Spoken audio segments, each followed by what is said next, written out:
Welcome back to Alpha Wolf Saga.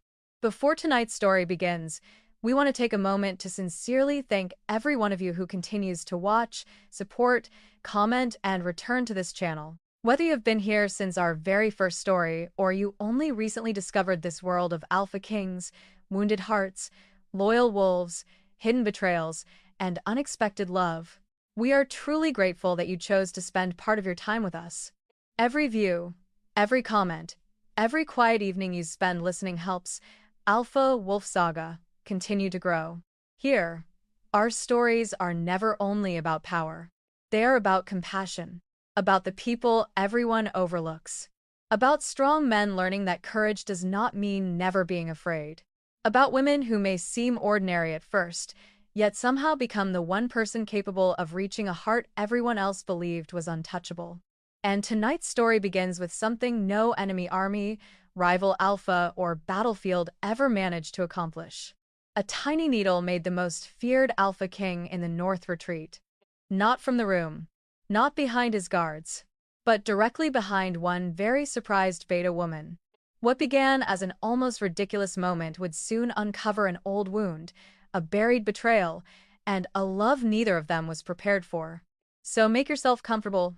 Stay with us until the end, and once again, thank you for being part of Alpha Wolf Saga. Let's begin. Alpha King Garrick Thorne had faced armies without blinking. He had ridden through fire, broken sieges with half the soldiers he needed, and once killed a rogue alpha after the man shattered his sword. Nothing frightened him. At least, that was what everyone in Ironpine believed. Then royal physician Halden lifted a tiny silver needle. Garrick took one step backward. The medical chamber went silent. Maeve Rowan stood near the supply table with 3 inventory books pressed against her chest. She had only come to argue about missing bandages. Instead, she watched the most feared Alpha King in the North retreat from something shorter than her little finger. Halden cleared his throat. "Your Majesty, it is only a vaccination." "I am aware." Garrick stepped backward again. His broad shoulder bumped Maeve. She glanced behind her, then slowly looked up. The Alpha King was standing directly behind her. Maeve blinked. "Your Majesty? What? Are you hiding behind me?" "No. You are 6 inches behind my shoulder." A tactical position. Maeve looked at the needle, then back at him. "I am 41 years old and manage blankets. You appear structurally reliable." One guard made a choking sound. Maeve suspected it was laughter. She almost smiled too. Almost. Then she noticed Garrick's hand. It was shaking. Not slightly. His fingers were trembling hard enough to tighten around the edge of her sleeve. The amusement vanished from her face. His eyes were not really on the needle. They were fixed on the silver tray beneath it. His breathing had changed. Short. Careful. Wrong. Halden stepped closer. Garrick stiffened. "Your Majesty, this will take one moment." Maeve raised her hand. "Stop." The physician frowned. "This is a royal medical examination. And he clearly doesn't want you closer." Garrick looked down at her. Maeve realized she had just spoken for a king who could probably throw her through the nearest wall. She cleared her throat. Respectfully. Halden's mouth tightened. "The council requires." "The council is welcome to hold him down themselves." Silence. Garrick stopped breathing. Maeve felt it immediately. Something in those words had struck him. Hold him down. His face lost color. For one terrible second, the warrior disappeared. In his place stood a man remembering something he had spent years refusing to remember. Maeve turned toward him fully. "No one is touching you." His eyes met hers. "You do not have that authority." "Probably not." "Then why say it?" "Because nobody else did."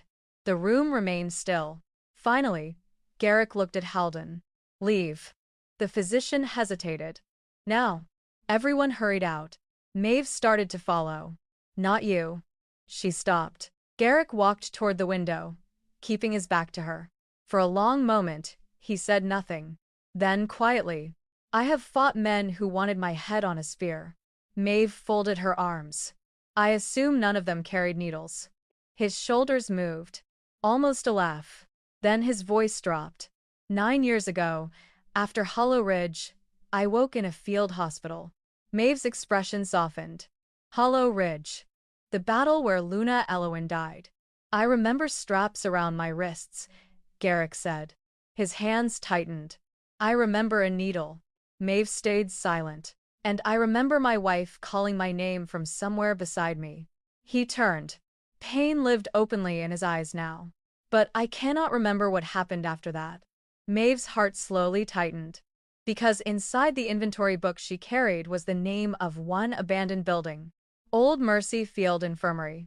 And that morning, she had discovered 3 veterans connected to that hospital had vanished.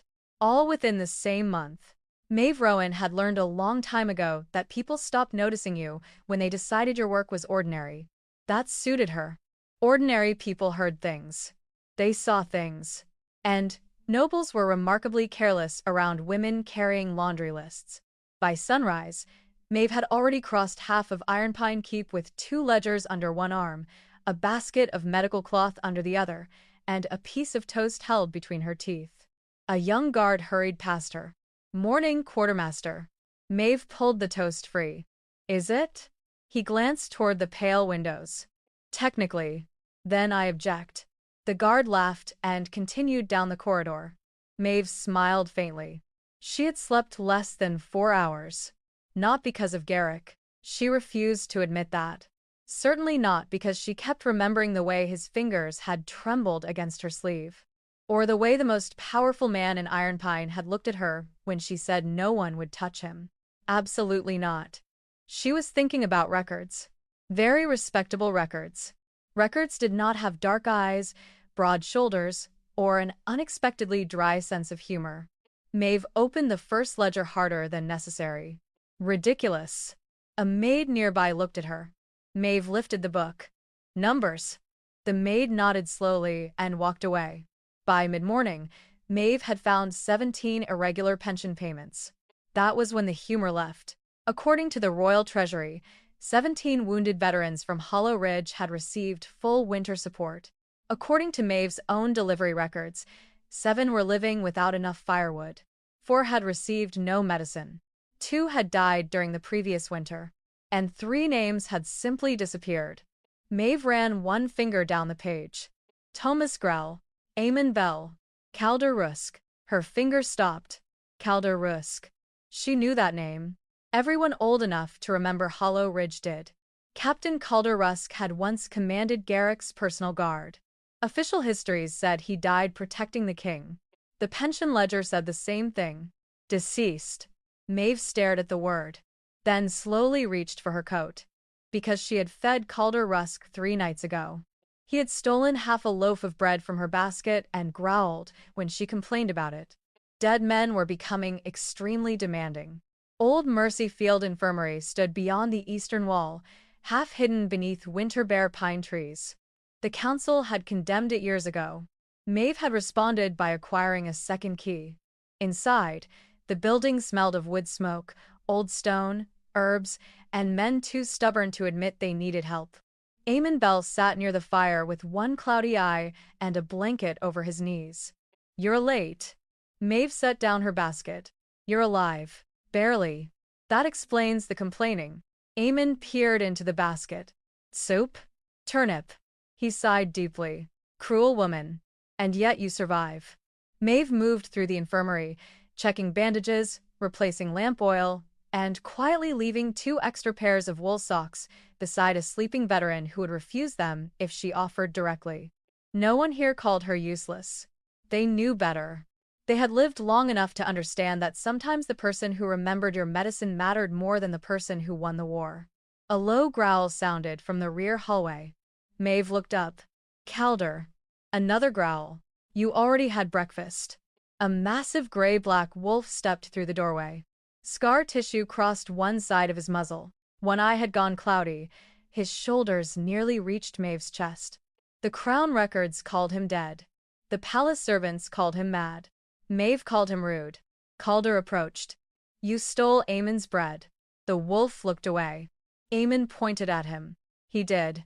Traitor, Maeve told Eamon. Calder's ears flattened. Maeve placed a bowl on the floor and waited. The giant wolf came closer. Then, slowly, he lowered his scarred head beneath her hand. Maeve scratched behind one ear. There, terrifying. The front door opened. Cold wind swept through the room. Maeve turned. Alpha King Garrick Thorne stood in the doorway. Snow rested on his black cloak. 2 royal guards waited behind him. His eyes moved across the old beds, the patched blankets, the wounded soldiers. Then they stopped on Calder. Garrick went completely still. Calder lifted his head. For several seconds, neither moved. Maeve felt the room tighten around them. Garrick took one slow step forward. Calder? The giant wolf growled. Not at Maeve. At the king. Garrick's face changed. Shock first, then hurt, then something far deeper. I buried you. Calder backed toward Maeve. His body pressed against her leg. Garrick looked from the wolf to her. His voice dropped almost to a whisper. Maeve. Yes? Why is a dead man hiding behind you? She looked down at Calder, then back at Garrick. I was going to ask you why you keep doing that. For one heartbeat, Garrick almost smiled. Then Maeve held out the pension ledger. His expression disappeared. You should read this. Outside, snow began falling harder. And inside Old Mercy, the Alpha King was about to discover that someone had been stealing from the men who once bled for his throne. Garrick did not touch the ledger at first. He stood in the middle of Old Mercy Field Infirmary with snow melting from his cloak, staring at the wounded men around him. Some watched him openly. Others looked away. That hurt more. These were soldiers who had once shouted his name across battlefields. Men who had followed him through fire. Men who had carried the Iron Pine banner when arrows fell so thickly they darkened the sky. Now one wore boots tied together with cord. Another had wrapped his missing hand in an old kitchen towel because the infirmary had run out of clean dressings. Garrick's jaw tightened. I ordered pensions. Eamon Bell gave a dry laugh from beside the fire. So we heard. Garrick looked at him. You did not receive yours? Not unless someone hid it inside the turnip soup. Maeve glanced at him. Do not insult the soup while I'm holding the ladle. Eamon raised both hands. One eye, one good knee, and apparently no survival instinct. A few veterans chuckled. Even Garrick's mouth shifted slightly. The warmth lasted only a second. Then Maeve handed him the ledger. Garrick read the first page. Then the second. His expression grew colder with every line. Paid in full. The same words appeared beside men who had received nothing. Who authorized these transfers? Maeve folded her arms. The Treasury. Who oversees the Treasury? She hesitated. Garrick looked up. Maeve. Chancellor Voss. Silence settled between them. Lucien Voss had served Garrick's father. He had stood beside Garrick at his coronation. He had carried Elowen's coffin with the other senior councilmen. Garrick closed the ledger. Someone could have forged his authorization. Of course. You don't sound convinced. I'm a quartermaster. Suspicion is how I keep people from stealing blankets. A quiet laugh came from one of the beds. Garrick looked at her. You truly care about blankets. Deeply. I am beginning to feel threatened by blankets. You should. They are organized. This time he actually smiled. Small, brief, but real. Maeve noticed. Unfortunately, she also noticed that she liked it. That seemed inconvenient. A low growl interrupted them. Calder stood near the rear doorway, watching Garrick. The old werewolf's body had gone rigid. Garrick slowly approached. Calder. The wolf's lips pulled back. Maeve stepped between them. Garrick frowned. Move. No. He nearly took my hand off. He warned you first. He is a former captain, not a house cat. Maeve glanced at Calder. He also steals bread and sleeps beside the stove. Calder looked offended. Garrick almost smiled again. Then he took another step. Calder lunged. Guards drew their swords. Stop, Maeve snapped. Calder froze inches from Garrick. His body shook violently. Not rage. Fear. Maeve saw it first. She reached toward Garrick's black royal cloak. May I? His eyebrow lifted. That depends entirely on what you plan to do with it. Take it off. One guard suddenly became very interested in the ceiling. Maeve closed her eyes briefly. The cloak, your majesty. I assumed. He removed it. Maeve placed the black fabric on the floor. Calder sniffed at it. His reaction was immediate. The wolf recoiled so hard that his claws scraped across the stone. A broken sound escaped his throat. Then he backed against Maeve's legs. Garrick's face changed. He is afraid of my crest. Maeve crouched beside Calder. Not the crest. She lifted the cloak carefully. A small silver clasp held it shut. The symbol engraved across it was the mark of the Royal Council. Calder growled again. Garrick stared at the clasp. What happened to him? Maeve's voice softened. I found him 18 months ago. Where? A locked storage building behind the eastern granary. Garrick slowly looked at her. Locked? He was chained to the wall. The room became completely silent. By whose order? No name. Seal? Maeve looked toward the silver clasp. Council. Something dangerous entered Garrick's eyes. But before he could speak, Eamon rose too quickly from his chair. His blanket fell. A folded paper slipped from beneath it. Maeve bent to retrieve it. Eamon's face went pale. Don't. Too late. Maeve unfolded the page. It was an old battlefield hospital roster. 11 names. Calder Rusk, Eamon Bell, Thomas Grell, and 8 others. Garrick took the paper from her. His eyes stopped at the date. 9 years ago. Hollow Ridge. His voice became quiet. All these men were at Old Mercy the night Elowen died. Eamon looked toward the floor. Garrick stepped closer. What aren't you telling me?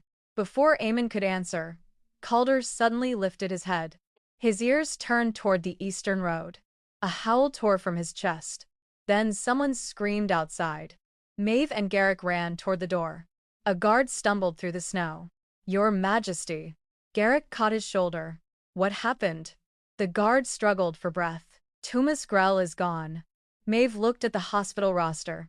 Another name from the list. Another man connected to the night Luna Elowen died.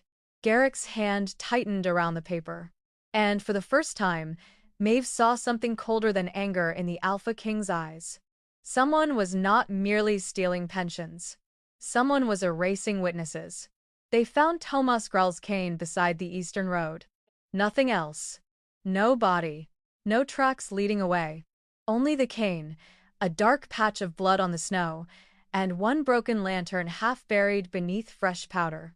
Garrick crouched beside it. Maeve stood a few feet away, hugging her coat tighter around herself. The wind had sharpened since sunset. It slipped beneath her collar and turned every breath white.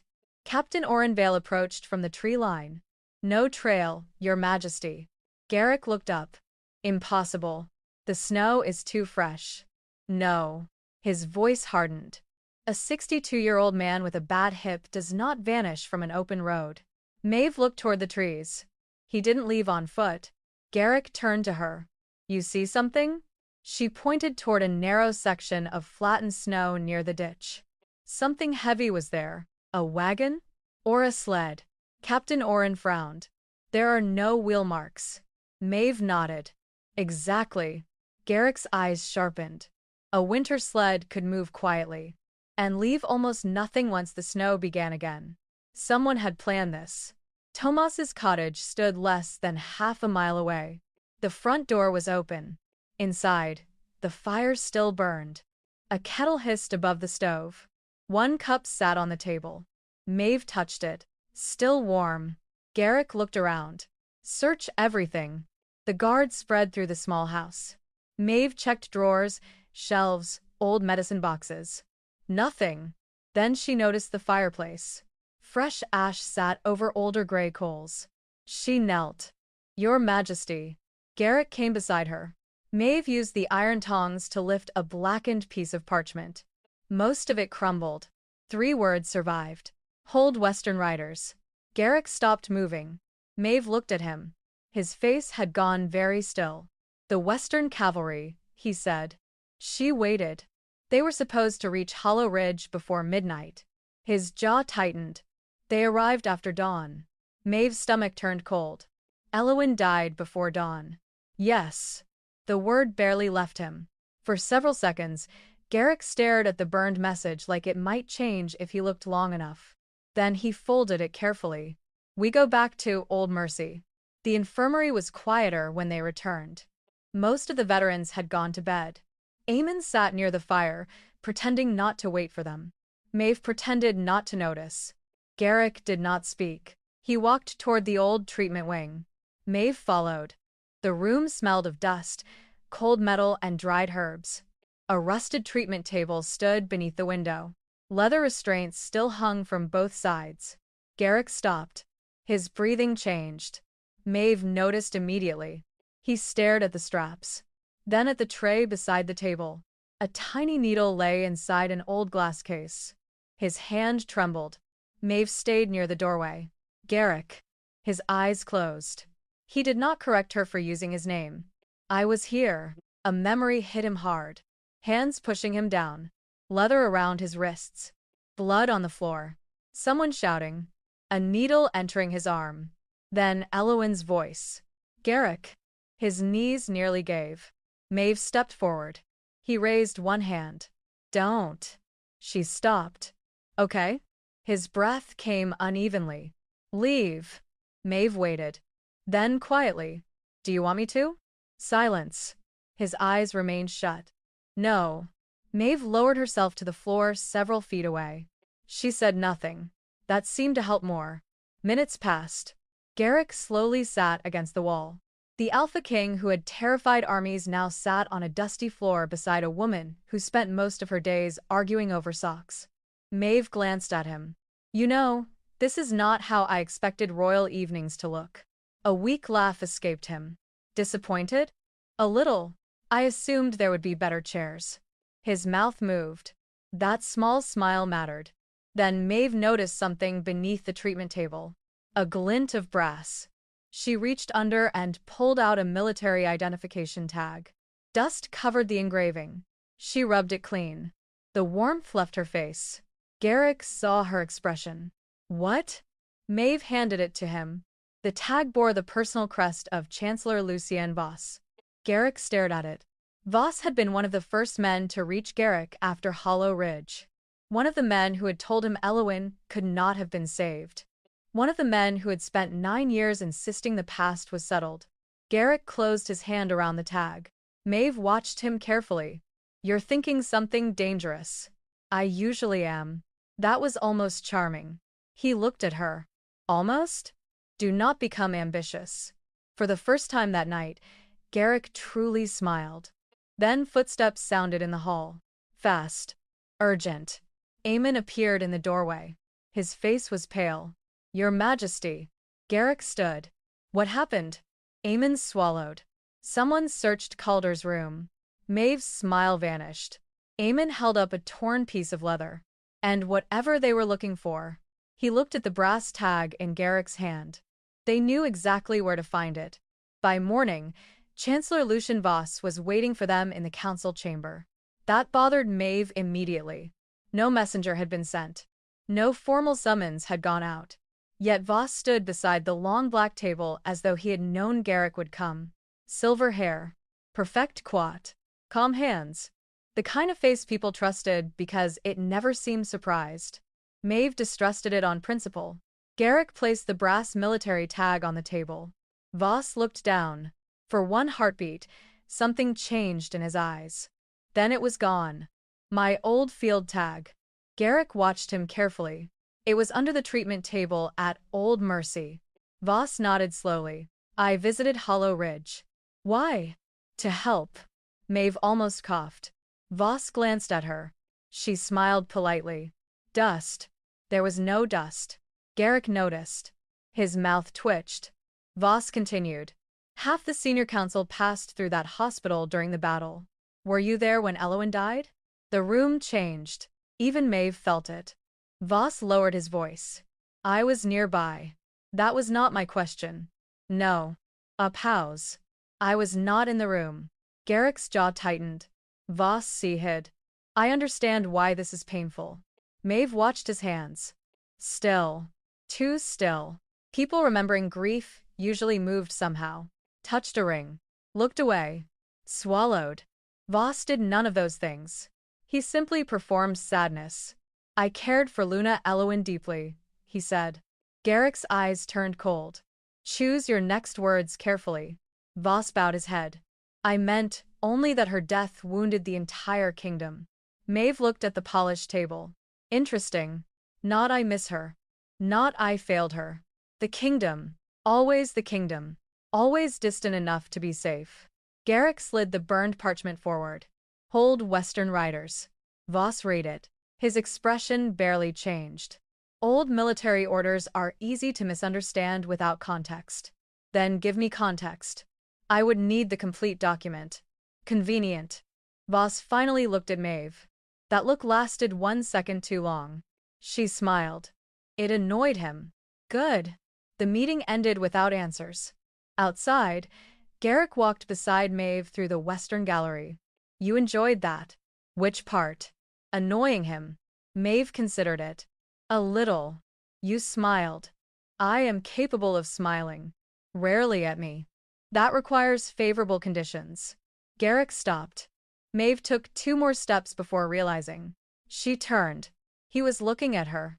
Not like a king studying a report. Different. Softer. It lasted long enough to make her suddenly aware that they were alone. Maeve cleared her throat.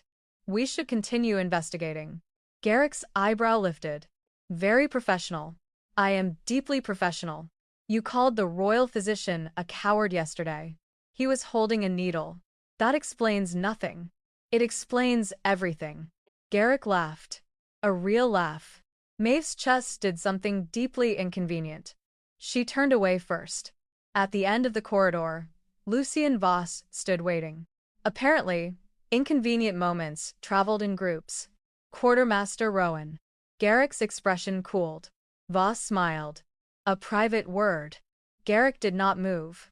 Maeve looked at him. I think I can survive 1 chancellor. That remains unproven. She lowered her voice. You survived a needle conversation. Barely. Maeve smiled. Garrick walked away, though not far. She noticed. He stopped near the courtyard doors where he could still see her. Quiet protection. He probably thought she had not noticed. She had.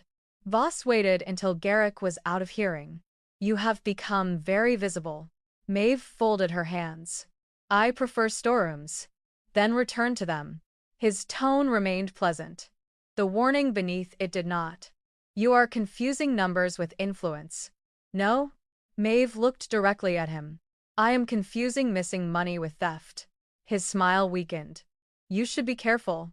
I usually am. Are you? His eyes moved toward Garrick. Kings can become interested in people for many reasons. Gratitude, curiosity, loneliness. Maeve felt heat touch her face. She hated him for noticing. Voss noticed that too. His smile returned. Do not mistake attention for permanence. Maeve stepped closer. And you should not mistake politeness for fear. For the first time, Lucy and Voss stopped smiling.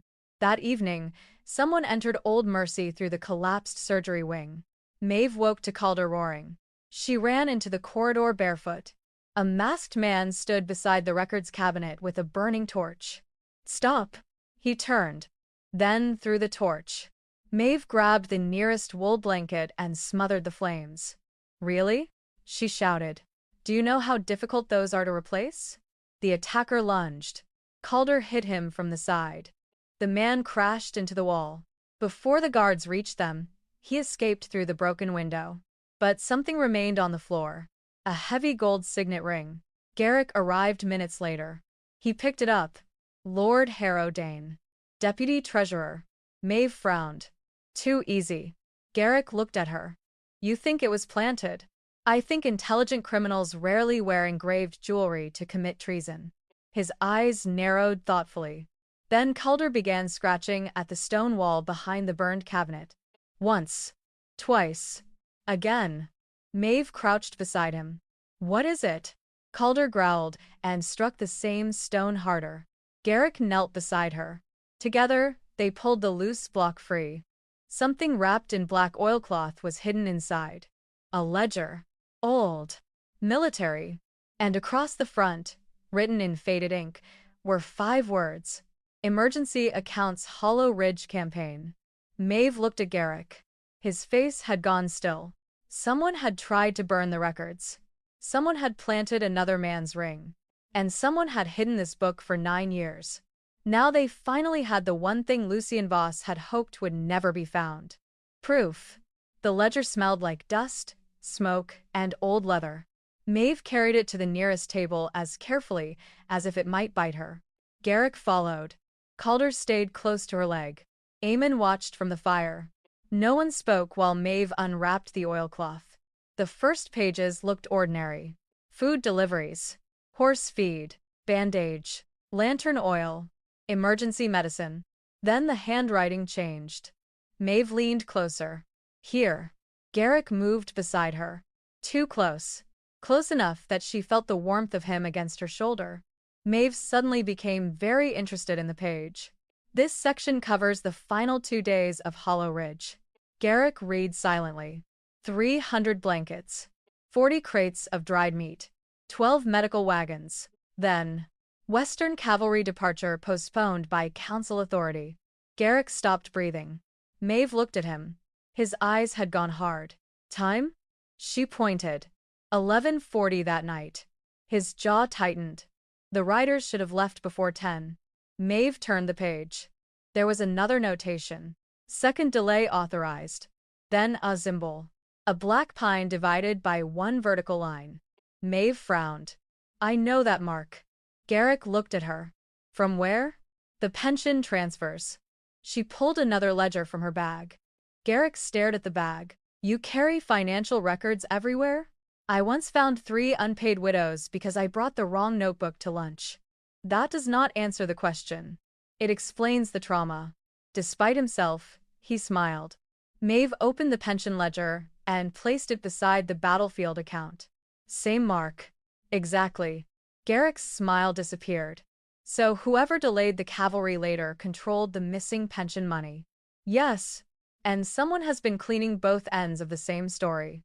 Maeve nodded. Behind them, a cup broke. They turned.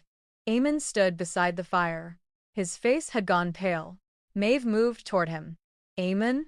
I should have burned that book. Garrick stepped forward. Why? The old veteran stared at him. For the first time since Garrick arrived at Old Mercy, Eamon looked genuinely afraid of his king. Not because Garrick threatened him. Because of what telling him might destroy. We were ordered never to speak. By whom? Eamon looked away. The order came after Luna Elowen died. Garrick's voice lowered. What order? To change the timeline. Silence filled the infirmary. Maeve felt the cold despite the fire. Garrick stood perfectly still. What does that mean? Eamon swallowed.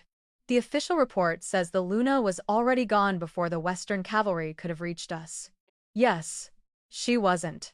Garrick's face emptied. Eamon's good eye filled with regret. She lived almost 5 hours after you were brought in. Maeve looked at Garrick. His hand closed around the edge of the table. Hard. Too hard. She was alive? Yes. And the riders? Could have reached us. Garrick turned away. His shoulders rose once. Then again. Maeve knew better than to touch him without asking. So she stayed beside him. Close enough to be felt. Far enough to give him choice. Eamon continued softly. She kept asking whether the Western cavalry had arrived. Garrick turned back. Why? Eamon hesitated. Because they were carrying something. What? Proof. Maeve's eyes narrowed. Of what? I never saw it. Eamon shook his head. But the Luna believed someone inside the council had been stealing military relief money for years. Garrick stared at him. She knew? She was trying to prove it. A long silence followed. Then Garrick said, She never told me. The hurt in his voice was quieter than anger. Maeve looked at him. Maybe that was why it hurt more. Before she could answer, Calder suddenly stood. Every muscle in his body tightened. A low growl rolled from his chest. Maeve turned. What is it? The old wolf faced the window. Then, glass exploded inward. Maeve barely saw the arrow. Garrick moved faster. He grabbed her around the waist and pulled her down. The arrow struck the chair where Eamon had been sitting. Calder roared. Guards rushed outside. Garrick still had one arm around Maeve. Neither of them seemed to notice at first. Then Maeve did. Very much. Her face warmed. Your Majesty. What? You are holding me. Garrick looked down. His hand was spread protectively across her waist. He removed it immediately. Apologies. Maeve cleared her throat. Accepted. Pals. You may also stop looking like you want to kill the entire forest. One person in the forest would be sufficient. That was almost reasonable. Garrick stared at her. Maeve smiled faintly. It lasted only a moment. A guard brought the arrow inside. There was no metal point. Only a rolled piece of parchment tied beneath the shaft. Garrick opened it.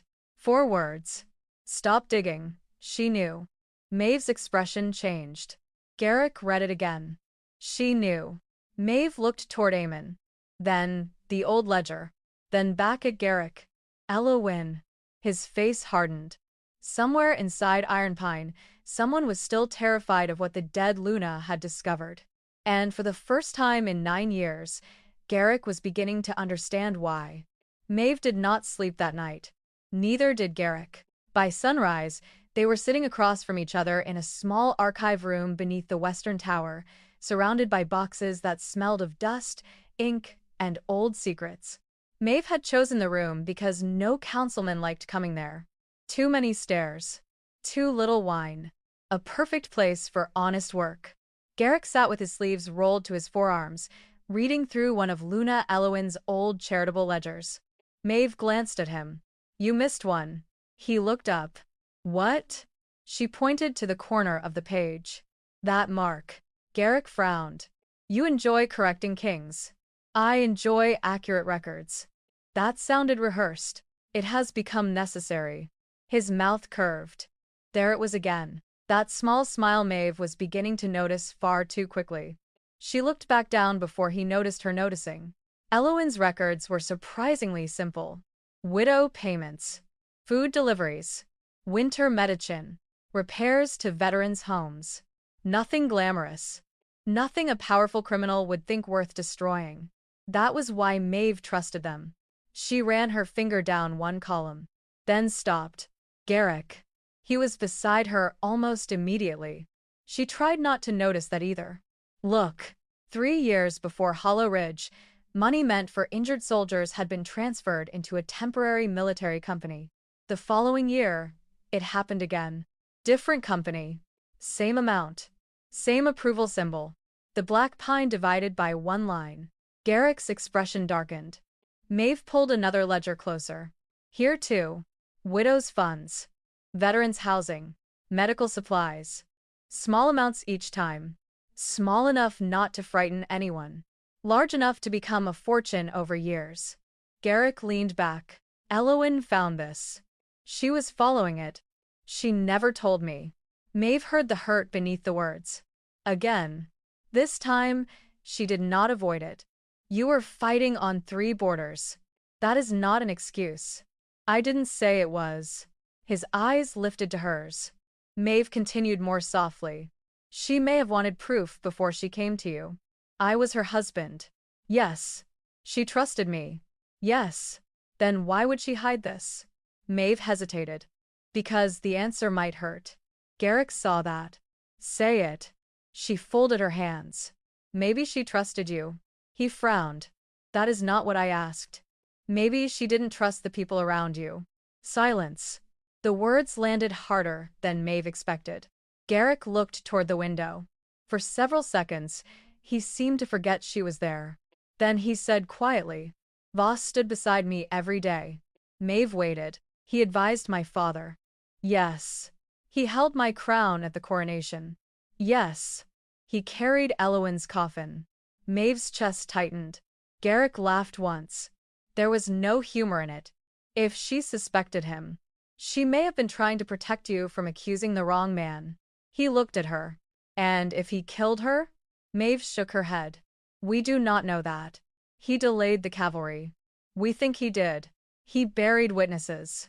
We think someone did. Garrick's jaw tightened. You are very irritating when you are careful. I consider it one of my finest qualities. That almost brought him back. Almost. Later that afternoon, Maeve carried copies of the records to Old Mercy. Calder was lying near the stove. The moment she placed one particular page on the table, he stood. A low growl rolled through his chest. Maeve froze. Calder? The old war wolf approached. His cloudy eye fixed on the page. Then his paw came down hard. Directly over one signature. Lucien Vos. Garrick crouched beside him. Calder. The wolf whined. Not growled. Whined. It was such a broken, helpless sound that Maeve felt tears sting behind her eyes. Garrick reached forward. Calder flinched. Garrick stopped immediately. That mattered. He slowly lowered his hand. No one is forcing you. Maeve looked at him. He had remembered. The words she had given him in the medical chamber. Now he was giving them to someone else. Calder stared at Garrick. Then scratched at the dusty floor. One line. 2, 3. Then a circle. Eamon, watching from his bed, suddenly went pale. Garrick stood. What? Eamon pointed. That was the signal code. Maeve looked down. For the Western Cavalry? Eamon nodded. 3 lines meant advance. He swallowed. The circle meant hold. Calder scratched the circle again. Harder. Then slammed his paw onto Voss's signature. Garrick went completely still. Maeve felt the room change. Calder had not lost his mind after Hollow Ridge. He had been trying to tell them something for 9 years. And someone had made sure the entire kingdom called him mad before he ever got the chance. The summons arrived before breakfast. Maeve was halfway through buttering a piece of bread when a royal guard appeared at the infirmary door. Quartermaster Rowan. She looked at the bread, then at him. Please tell me treason can wait until I finish this. The guard did not smile. That was usually a bad sign. The council requires your presence immediately. Maeve sighed. Of course it does. Across the room, Garrick looked up from a stack of pension records. His expression changed. Not dramatically. Just enough for Maeve to notice. You're not going alone. She lifted one eyebrow. I have survived council meetings before. Not while half the council wants you silent. That is rather flattering. It was not meant to be. Maeve smiled. Garrick did not. But when she stood, she found his black winter cloak draped over the chair beside her. She looked at it, then at him. I have a coat. Yours is thin. It has survived 6 winters. It looks tired. So do I. His gaze moved over her face for one brief second. That is different. Maeve's heart gave an inconvenient little stumble. She put on the cloak without arguing. It smelled faintly of cedar and snow. Garrick pretended not to watch. He was terrible at pretending. The great council chamber was full when they arrived. Lucien Voss stood near the throne. Lord Harrow Dane sat to his left. 6 other nobles whispered behind polished hands. Maeve immediately understood. This was not a meeting. It was a trial. Voss stepped forward. Your Majesty, we have reached an unfortunate conclusion. Maeve folded her hands.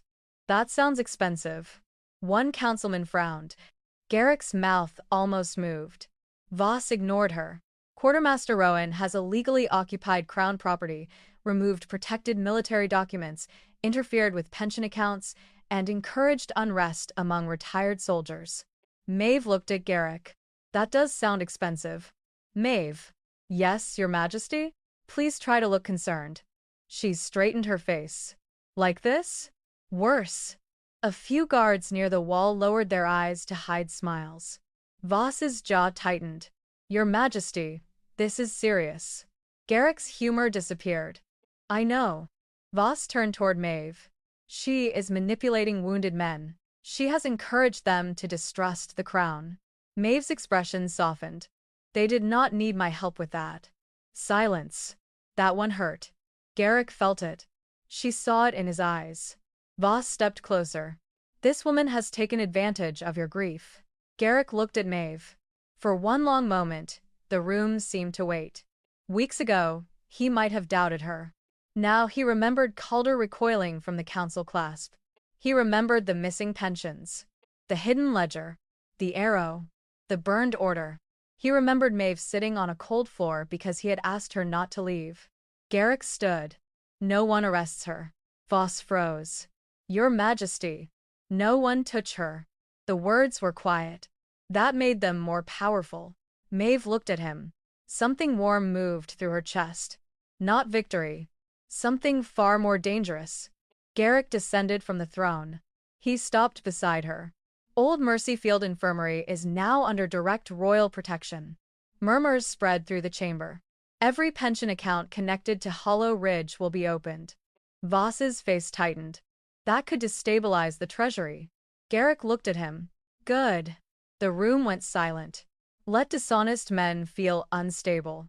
Maeve had to look away. Because, apparently, anger suited him. That was deeply unhelpful. Voss noticed.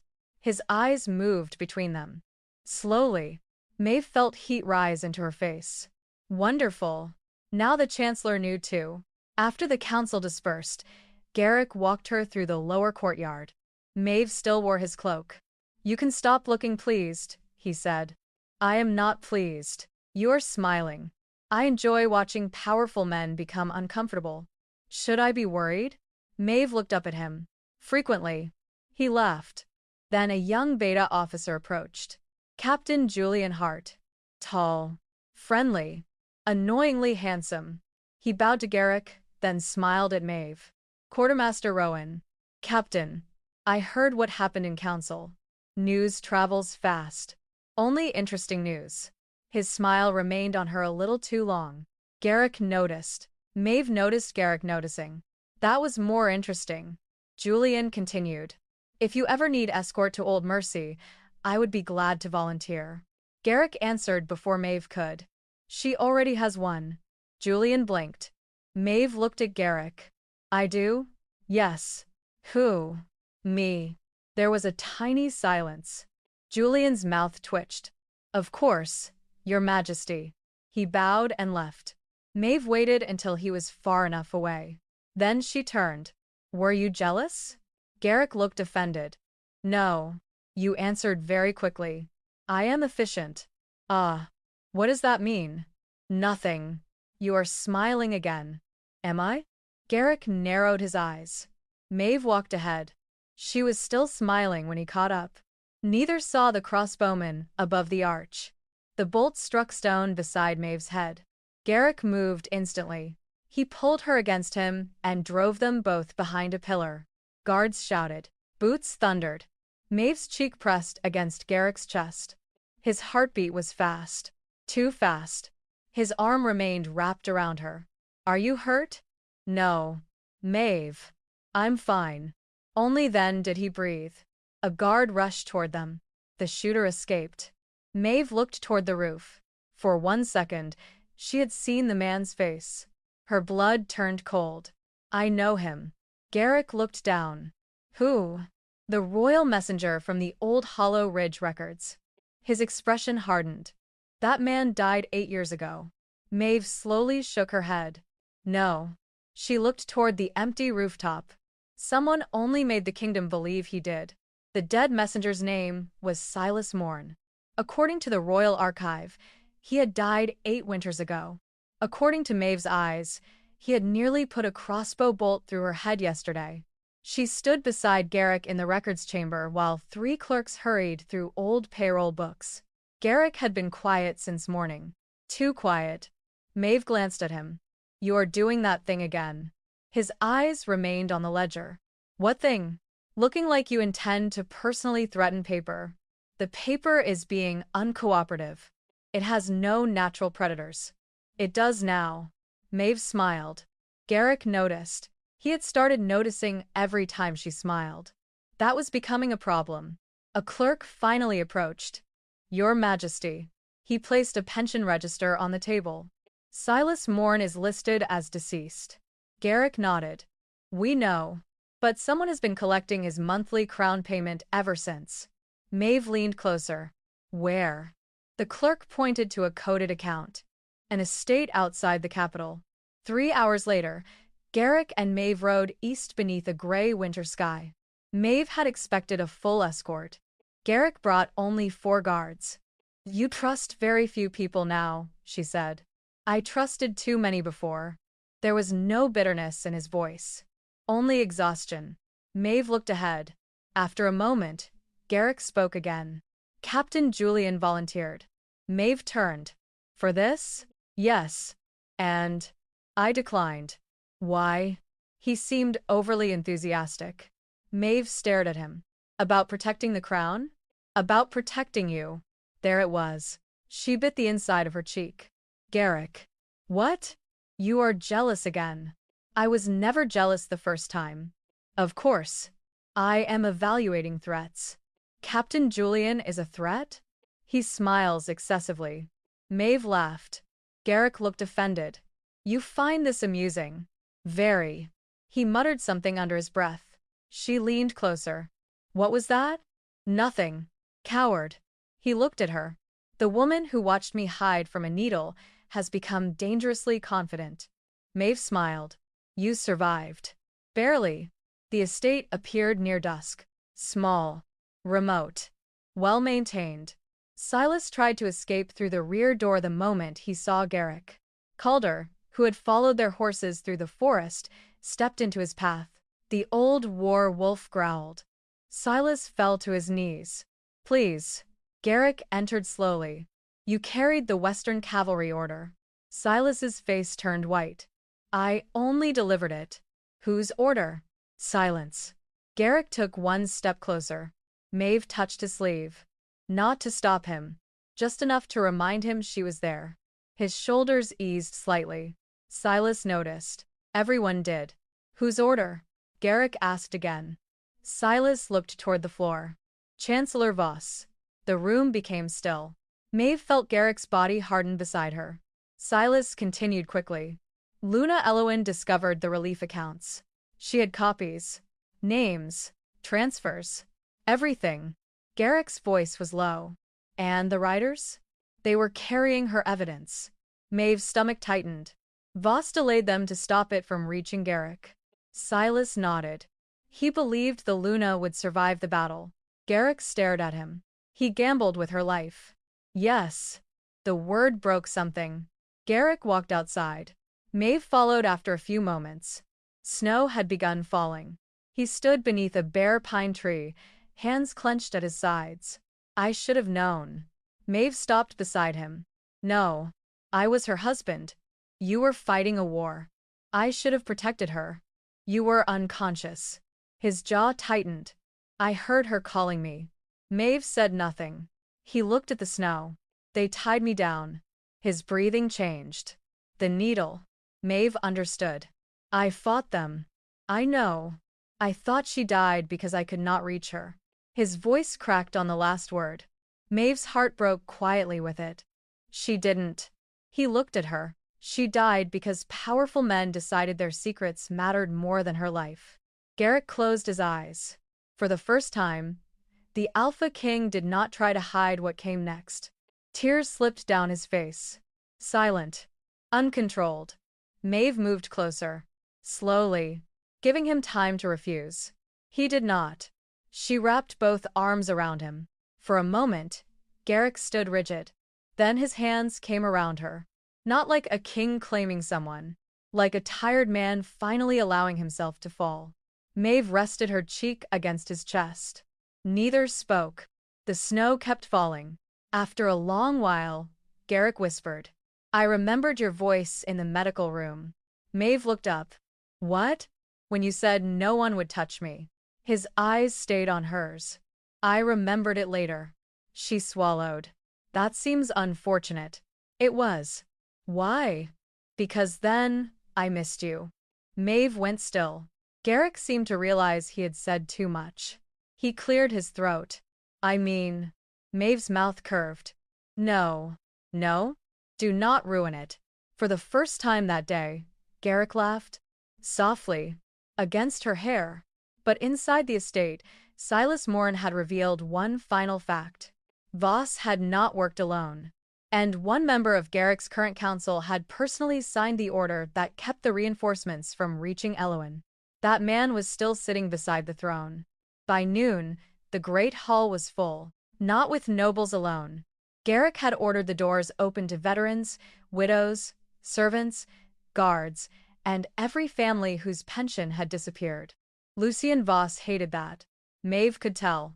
The Chancellor stood beneath the black pine banners in perfect formal clothes, his silver council chain resting across his chest. He still looked calm, but his thumb kept rubbing the edge of one ring. The first crack. Maeve noticed. Garrick noticed Maeve noticing. That had become a habit between them. Across the hall, Captain Julian Hart offered Maeve a seat. Quartermaster? Thank you. Before she could move, Garrick spoke from the dais. Maeve. She looked up. Yes? There is a chair here. She glanced at the empty chair beside his throne. Then at Julian. Then back at Garrick. A dangerous little smile appeared. Of course there is. Julian looked down quickly. Maeve climbed the steps. As she sat, she leaned toward Garrick. You know, everyone can see you doing this. Doing what? Nothing. His jaw tightened. Maeve smiled. Even on the morning of a treason trial, the Alpha King could apparently find time to be jealous. Then the doors opened. Silas Morn entered under guard. The humor vanished. Voss's face changed. Only for a heartbeat. But it was enough. Garrick rose. Silas Morn was declared dead 8 years ago. Murmurs spread through the hall. He was not dead. Silas stopped before the throne. His hands shook. Garrick's voice remained controlled. Who ordered the Western cavalry held at Hollow Ridge? Silas looked at Voss. The entire hall followed his gaze. Chancellor Lucien Voss. Voss gave a quiet sigh. A frightened man will say anything when threatened. Silas turned sharply. You paid me to disappear. Voss smiled sadly. Can you prove that? Maeve opened one of her ledgers. I can. Every head turned. She hated speaking before crowds. Her palms were already warm. Garrick noticed. Without looking at her, he moved his hand to the edge of the table. Close enough, not touching. An offer. Maeve placed 2 fingers against his. Just for a second. Then she stood. These payments began 1 month after Silas Morn's reported death. She held up the account record. The money came from veteran relief funds. Angry voices rose below. Voss's expression cooled. A quartermaster is hardly qualified to interpret wartime accounts. Maeve looked at him. That is unfortunate. A pausa. Because apparently your treasurer wasn't qualified to hide them. Several veterans laughed. Garrick lowered his head briefly. Maeve caught the smile. Voss did not. Calder entered next. The giant wolf crossed the hall slowly. Nobles stepped away from him. Calder ignored them. He stopped directly before Voss. Then growled. Voss stepped backward. Garrick's eyes sharpened. Interesting. Voss recovered quickly. An animal proves nothing. No, Garrick said. He lifted Elowen's ledger. But my wife's handwriting does. The hall fell silent. Garrick read the records aloud. Missing relief funds. False military companies. Widow payments redirected into private estates. Then the final order. Western reinforcements delayed. Again. And again. Voss finally lost patience. You think kingdoms survive on compassion? His voice echoed through the hall. Men die. Widows suffer. Money disappears. That is the price of ruling. Maeve felt Garrick go still beside her. Voss continued. Elowen never understood that. Garrick descended 1 step. Do not speak her name. She was sentimental. Another step. She was honest. She was dangerous. Silence. Voss realized what he had said. Too late. Garrick stopped. Maeve felt the entire hall understand at once. You knew what she found, Garrick said. Voss said nothing. You knew. His carefully built mask finally broke. She would have destroyed everything. Everything? The council. The alliances. Your war command. Voss's voice sharpened. You were winning a kingdom while she was preparing to tear apart the men holding it together. Maeve stared at him. There it was. Not grief. Not regret. Just entitlement. Garrick's voice became dangerously soft. So you delayed the riders. Voss looked at him. I delayed evidence. My wife was with that evidence. I believed she would survive. Garrick laughed once. A terrible, empty sound. You gambled with her life. Voss remained silent. That silence condemned him more completely than any confession. The guards moved forward. Voss stepped back. Then Lord Harrow-Dane suddenly rose from the council benches. Maeve saw his hand move beneath his coat. Garrick. Dane drew a blade. He lunged. Garrick turned too late. Maeve grabbed the nearest thing. A heavy council record book. She swung it with both hands. The book struck Dane directly across the face. He staggered. Garrick seized his wrist and drove him to the floor. For 3 seconds, the great hall was completely silent. Maeve stared at the book in her hands. Then at Dane. "I told you records were dangerous." A laugh burst from somewhere among the veterans. Then another. Even Garrick, still holding a traitor face down against the stone, looked up at her. "You hit a councilman with an accounting ledger." He was being unreasonable. Something warm and almost helpless passed through Garrick's eyes. "You are extraordinary." Maeve's cheeks warmed. "This feels like a poor time." "I know." Guards dragged Dane away. Voss was placed in chains. But Garrick refused a private execution. Every stolen coin would be recorded. Every false death exposed. Every veteran named publicly. Then Voss would spend the rest of his life imprisoned while Ironpine repaired what he had broken. When the hall finally emptied, Garrick stood alone beside Elowen's ledger. Maeve approached quietly. "I still miss her," he said. Maeve's voice softened. "You should." He looked at her. She did not flinch from the love he still carried for his dead wife. She did not ask him to bury it. And that was exactly why his heart moved closer to hers. Garrick reached for Maeve's hand. This time, there was no danger. No excuse. Just choice. Before their fingers could fully meet, a messenger hurried into the hall. "Your Majesty." Garrick turned. "What?" The man bowed. "There is news from Old Mercy." Maeve's stomach tightened. "Calder?" The messenger shook his head. "Eamon Bell." His voice lowered. "He says he has remembered something from the night Luna Elowen died." Garrick went still. The messenger swallowed. Something she said in her final hour. And whatever those words were, Eamon had been too afraid to repeat them for 9 years. Eamon Bell was waiting beside the fire when Garrick and Maeve reached Old Mercy. He looked older than he had that morning. Not weaker. Just tired in the way people became tired after carrying the same secret for too many years. Calder lay near his chair. The giant wolf lifted his head when Garrick entered, but he did not growl. That alone felt like progress. Garrick stopped several feet away. "You remembered something." Eamon nodded. Maeve quietly closed the door. "What did Elowen say?" The old veteran stared into the fire. "For years, I thought I remembered it wrong." Garrick waited. "She was losing blood." Eamon swallowed. "She knew the riders weren't coming." His hands tightened around the blanket over his knees. "She asked me to tell you something if she didn't survive." Garrick's face changed. Maeve moved closer, though she did not touch him. Eamon looked up. She said, "Tell Garrick this kingdom is not the throne." "Silence," she said. "It is the people he remembers when the cheering stops." Garrick lowered his head. Maeve felt her throat tighten. Eamon continued. Then she looked toward the wounded soldiers. His voice broke slightly. "And she said, make sure he comes back for them." Garrick closed his eyes. 9 years. 9 years of believing Elowen's final moments had been about his failure to reach her.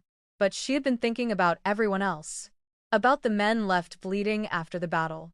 About widows. About families. About the people powerful men forgot once victory celebrations began. Maeve finally touched his hand. Just her fingers. Garrick turned his palm upward and held hers. No one commented. Even Eamon had enough mercy for that. The rebuilding began 3 weeks later. Garrick refused to tear Old Mercy down. The architects argued. The council complained. The roof leaked in 6 places. One wall leaned slightly enough to make Maeve nervous during strong wind. Garrick stood beneath the broken entrance and said, "The walls remember." That ended the discussion. The building received a new roof. Warm rooms. A proper medical wing. A kitchen large enough to feed 50 men. A workshop for veterans who could no longer fight but still wanted useful work. Above the entrance, stoneworkers carved a new name. The House of the Returned. Maeve stood in the courtyard staring at the letters. Garrick appeared beside her. What do you think? The lettering is crooked. He stared at her. Maeve lasted 3 seconds before smiling. It's beautiful. You are cruel. You survived. Again, barely. He had started saying that whenever she teased him. Maeve had started looking forward to it. That was probably dangerous too. Inside, Garrick ordered every missing pension restored. Every widow repaid. Every false death certificate corrected. Maeve was appointed royal steward of the house. 3 nobles protested because she was a beta. Garrick listened patiently, then asked, "Did she steal any money?" "No, Your Majesty." "Did she lose any?" "No." "Did she hide 17 unpaid pensions from me?" "No." He leaned back. "Then she is already outperforming the previous administration." Maeve heard about that later and laughed for nearly a minute. She denied it when Garrick asked. Calder changed too. Slowly. He still slept near the door. Still hated Council Silver. Still growled at strangers. But he began allowing Garrick closer. One snowy morning, Maeve found them outside together. Garrick sat on a wooden bench. Calder lay several feet away. Neither moved. Maeve stood in the doorway holding 2 cups of tea. "Have either of you considered speaking?" Garrick looked at her. He remained stubborn. Calder's ears twitched. Maeve handed Garrick a cup. "I wonder where he learned that." Garrick gave her a look. Then, something unexpected happened. Calder stood, walked forward, and slowly rested his enormous head on Garrick's knee. The king froze. Maeve did too. Garrick's hand hovered above the scarred fur. He looked toward Maeve. She nodded once. His palm lowered. Calder closed his eyes. Garrick looked away quickly. Maeve pretended not to notice the wetness in his eyes. Some kinds of dignity deserved protection. Later that evening, Garrick found Maeve repairing an old blanket near the hearth. "You have 12 seamstresses. This one belongs to Eamon. They can repair it." He asked me. Garrick sat beside her. For a while, only the fire spoke. Then he said, "Maeve." "Yes? I have been thinking." That explains the expression. He sighed. She smiled. Then she noticed how nervous he looked. Actually nervous. More nervous than before the council trial. Her teasing softened. "What is it?" Garrick stared at the fire. "I do not know what this is." Maeve followed his gaze. "What?" He gestured vaguely between them. She considered. "Poorly communicated feelings?" He looked at her. "That sounds accurate." Maeve's smile became gentler. Garrick continued. "I am not asking you to replace Elowen. I know. I would never ask that. I know." His voice lowered. "But when you are gone, I notice." Maeve's hands stopped sewing. "The rooms feel quieter." He swallowed. "I look for you." Her heart beat harder. "And when Captain Julian makes you laugh, I dislike him." Maeve stared at him. Garrick frowned. "Do not smile. I'm trying." "You are failing. Terribly." A reluctant smile touched his face. Then he became serious again. "Would you have dinner with me?" Maeve lifted an eyebrow. "We have eaten together before." "No ledgers." "Dangerous." "No investigations." "Very dangerous." "No assassination attempts." "That seems optimistic." Garrick laughed. Maeve looked at him for a long moment. Then nodded. "Yes." His relief was so obvious that she almost laughed again. Outside, Calder barked once. Maeve glanced toward the window. "I think he approves." Garrick frowned. "He stole my glove this morning."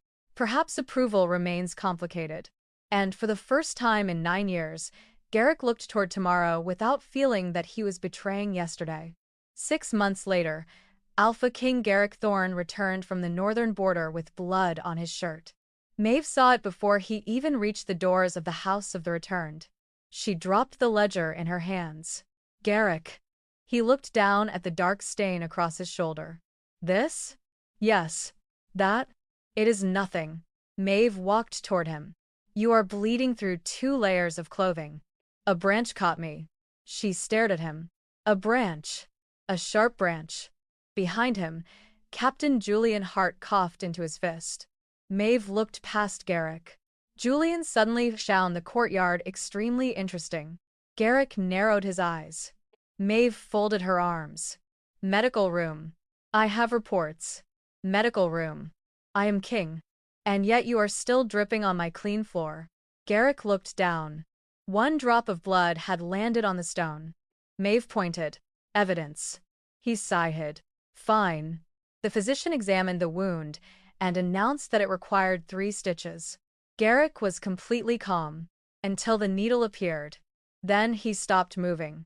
Maeve noticed immediately. The room changed around him. The humor disappeared. His eyes fixed on the small silver instrument. His shoulders tightened. For a second, he was no longer standing in the new medical room. He was back at Hollow Ridge. Leather around his wrists. Blood in the air. Elowen calling his name. Maeve stepped closer. Not too close. The physician wisely waited. Garrick swallowed. I dislike this. Maeve tilted her head. That is a remarkably gentle description. He gave her a look. Do not start. I have not started anything. You are smiling. Only a little. His mouth almost moved. Then his gaze returned to the needle. His hand trembled. Maeve saw it. So did he. That was the difference now. He no longer pretended it was not happening. The physician reached forward. Garrick's body stiffened. Maeve quietly raised her hand. Wait. The physician stopped. Garrick looked at her. Months ago, Maeve would have simply taken his hand. Now she understood something important. Comfort was not kindness if it removed choice. So she stood beside him and asked, Do you want my hand? The room became very quiet. Garrick stared at her.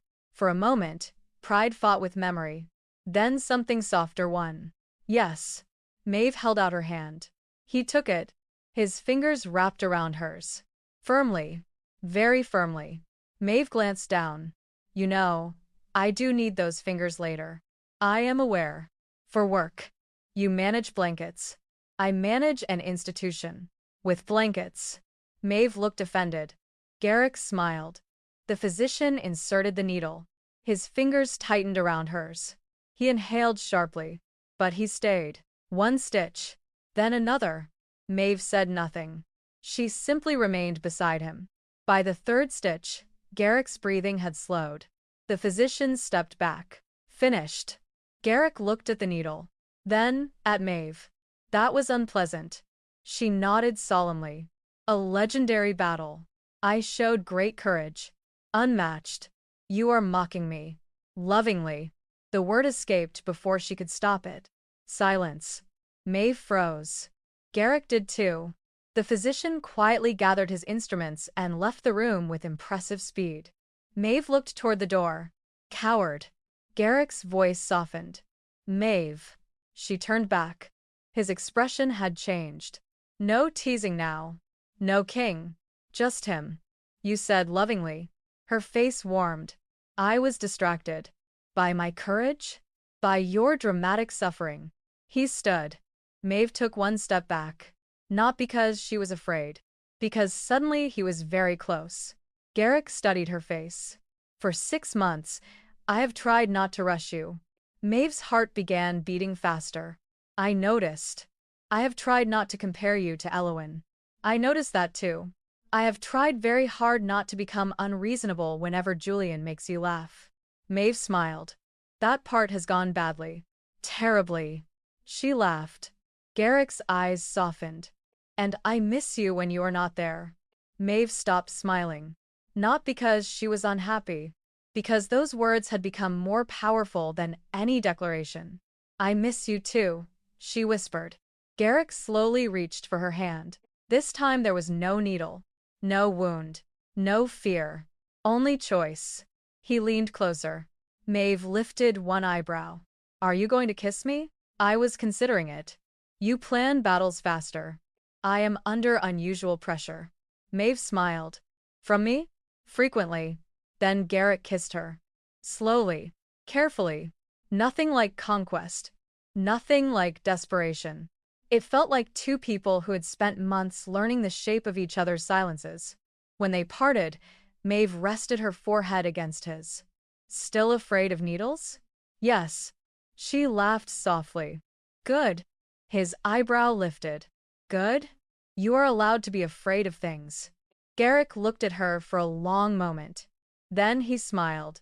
Outside, the House of the Returned was alive. Veterans worked beside younger soldiers. Widows no longer waited for money that never came. Calder slept in the winter sunlight near the entrance, one enormous paw resting over Garrick's missing glove. The names of the forgotten had been restored to Iron Pine's records. And the king who once believed strength meant carrying everything alone finally understood what Elowen had tried to teach him. A kingdom was not its throne. It was the people remembered after the cheering stopped. Garrick had spent years believing his greatest failure was that he had not reached Elowen in time. Maeve had shown him another truth. Healing did not require forgetting the person you lost. It meant honoring them by learning how to live again. Garrick looked at Maeve. She was already watching him. What? Nothing. You're smiling. So are you. That is your fault. Maeve squeezed his hand. I accept responsibility. And for once, the Alpha King did not argue. Because power had never truly saved Ironpine. Compassion had. And Garrick had not become a better king when enemies finally feared him. He became one when the Forgotten finally stopped fearing that they had been abandoned. As for the tiny needle, Garrick still hated it. But now, whenever one appeared, he no longer hid behind Maeve. He simply reached for her hand. And she was always there. So, Garrick and Maeve's story has finally reached its quiet place. Are you still here with me? If you are, then you probably already understand why this story was never really about a needle. It was about what betrayal does to a person. About being misunderstood, carrying pain without begging anyone to believe you, and learning that protecting your dignity may sometimes mean walking away from the people who keep asking you to shrink. Garrick spent years blaming himself for a wound created by someone else's choices. Maeve never demanded that he become fearless. She simply reminded him that fear did not get to decide who he was. That is a lesson worth keeping. We cannot control who betrays us, who misunderstands us, or who chooses power over kindness. We can control what we do next. We can keep our dignity. We can choose truth. We can choose ourselves again.